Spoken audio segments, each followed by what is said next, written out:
একজন নারীর কারণে 4 জন পুরুষ জাহান্নামী হয়ে যাবে। এই নারীকে যদি সঠিকভাবে চালাতে না পারে, তাকে যদি কন্ট্রোল করতে না পারে, ইসলামের পথে রাখতে না পারে, 4 জন পুরুষ জাহান্নামী হয়ে যাবে। সেই 4 জন পুরুষকে আমরা জানার চেষ্টা করি। ফার্স্ট, রাসূল করিম সাল্লাল্লাহু আলাইহি সাল্লাম জানিয়ে দিয়েছেন, আল্লাহ রাব্বুল আলামিনের পক্ষ থেকেই নির্দেশনা এসে গিয়েছে। আল্লাহ তাআলা বলেছেন, একটা কন্যা সন্তান যাকে দেওয়া হয় তাকে একটা জান্নাত দিয়ে দেওয়া হয়। কন্যা সন্তান শুধু হয়েছে জান্নাত পেয়ে যাবে তা না, ওই মেয়েকে সে দিন শিখাবে, লালন পালন করবে ইসলামী শিক্ষার উপরে, ইসলামের উপরে সে বড় করবে। বড় হওয়ার পরে সঠিক পাত্রস্থ যখন করে দিবে, ইসলামের পথে রেখে দিবে, ওই বাবাকে আল্লাহ রাব্বুল আলামিন জান্নাত দান করে দিবে। সুবহানাল্লাহ।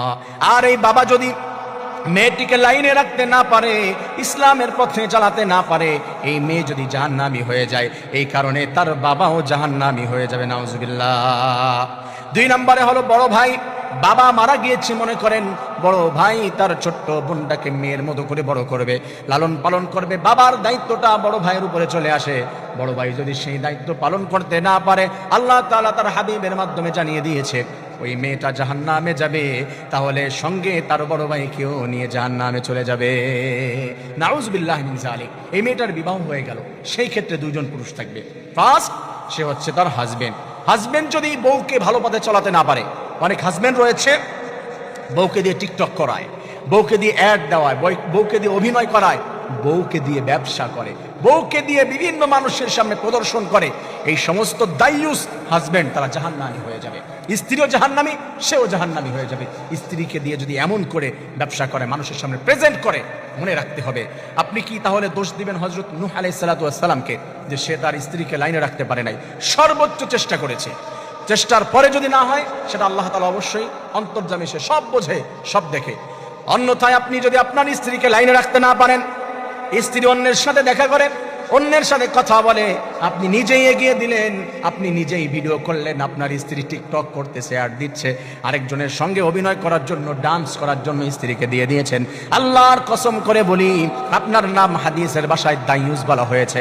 আর এই দায়ুস কোনো অবস্থাতেই কখনোই জান্নাতে যেতে পারবে না, জাহান্নামী হয়ে যাবে। 4 নম্বরে যেই পুরুষ জাহান্নামী হয়ে যাবে, এই একটা নারীর কারণে, সে হচ্ছে বড় ছেলে। যদি কোনো মায়ের বয়স কম, বাবা মারা গিয়েছে, মানে যে ছেলে তার মায়ের বয়স কম, বাবা মারা গিয়েছে, এখন ওই বড় ছেলেটা, তার দায়িত্ব তার মাকে কন্ট্রোল করা, তার মাকে লাইনে রাখা। মা যেন যৌবন আছে, বয়স কম, সে কোনো খারাপ দিকে যেতে না পারে। ছেলে যদি বড় হয়, বুঝ থাকে, তাহলে তার এটা দেখতে হবে এবং মাকে লাইনে রাখার চেষ্টা করতে হবে। এই ছেলে যদি এটা না করে, এরকম অনেক ছেলে দেখা যায়, মায়ের বয়স কম, বাবা মারা গিয়েছে, বলে যে আমি আমার মাকে বিবাহ দেব, এর জন্য একটা পাত্র খুঁজতেছি। নাউজুবিল্লাহি মিন যালিক। মাকে নিয়ে অনেকে ব্যবসা করে, মেয়েকে দিয়ে ব্যবসা করে, কি করে?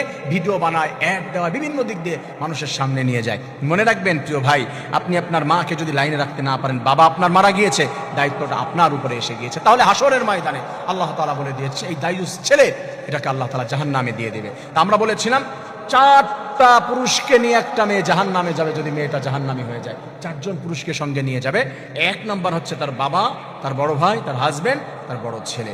আল্লাহ তাআলা এই মেয়েদেরকে যেন আমরা লাইনে রাখতে পারি, আল্লাহর পথে, কোরআনের পথে, ইসলামের পথে চালাতে পারি, এবং প্রত্যেকটি নারী পুরুষ যেন আমরা আল্লাহর বিধান জান্নাতে যেতে পারি। আল্লাহ তাআলা তৌফিক দান করুন, আমিন।